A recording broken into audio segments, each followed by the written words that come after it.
ஆண்டவரே, என்ன பார்க்கிறவனுக்கு என்ன மறைச்சிட்டு நீங்க என் கூட இருக்கிறத வெளிப்படுத்துங்க. இஸ்ரவேலர்களுக்கு விரோதமாக நிற்கிற எரிகோவுக்குள் இருக்கிற ராகாப் சொல்லுகிறார், நாங்கள் பயந்து இருக்கிறோம், நாங்கள் திகில் பிடித்து இருக்கிறோம், எங்கள் இருதயம் கரைந்து போயிட்டு, எங்களுடைய எல்லாருடைய தைரியமும் அற்று போயிட்டு, யாருக்கும் உள்ளேயும் போக முடியாது, யாருக்கும் வெளியிலையும் வர முடியாது. அப்படி ஒரு சேஃபஸ்ட் ஸ்டோன்ல இருந்தவள் சொல்லுகிறாள், எங்களுக்கு திகில் பிடித்திருக்கிறது, எனக்கு மட்டும் இல்ல, இந்த கோட்டைக்குள்ள இருக்கிற அத்தனை பேருக்கும். இது ஏன் பிடிச்சிச்சுன்னா, 2 வார்த்தை 9வது வசனத்துல சொல்ல, கர்த்தர் உங்களுக்கு, 10வது வசனத்துல கர்த்தர் உங்களுக்கு முன்பாக. இந்த வார்த்தையை இந்த காலையில ஆவியானவர் திடீர்னு ஞாபகப்படுத்தி உணர்த்தின காரியம், என் கூட இருக்கிறது கர்த்தர் என்பது சத்ருவுக்கு தெரிந்தால் போதும், எப்பேற்பட்ட பெரிய சத்ருவானாலும் எனக்கு முன்பாக இல்லாமல் போவான் என்று விசுவாசிக்கிறவங்க மாத்திரம் சத்தமாய் ஆமென் என்று சொல்லுங்க பார்க்கலாம். சத்ரு அறியணும், என் கூட கர்த்தர் இருக்கிறதை சத்ரு அறியணும்.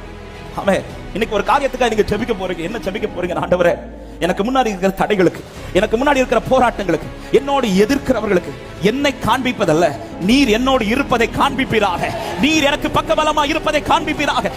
என்னை நடத்துகிறதும், எனக்கு முன் இருப்பதும், எனக்காக யாவற்றையும் செய்வதும் கர்த்தர் என்பதை மாத்திரம் எனக்கு முன் இருக்கிற சத்துருக்கள், தடைகள், போராட்டங்கள் அறியுமானால், எத்தனை பேர் இந்த காலை நேரத்தில் விசுவாசிக்கிறீங்க? ஜெயம் அவர்களுக்கு அல்ல, ஜெயம் எனக்கு தான் சொல்றவங்க மாத்திரம் ஆமென் சொல்லுங்க பார்க்கலாம்.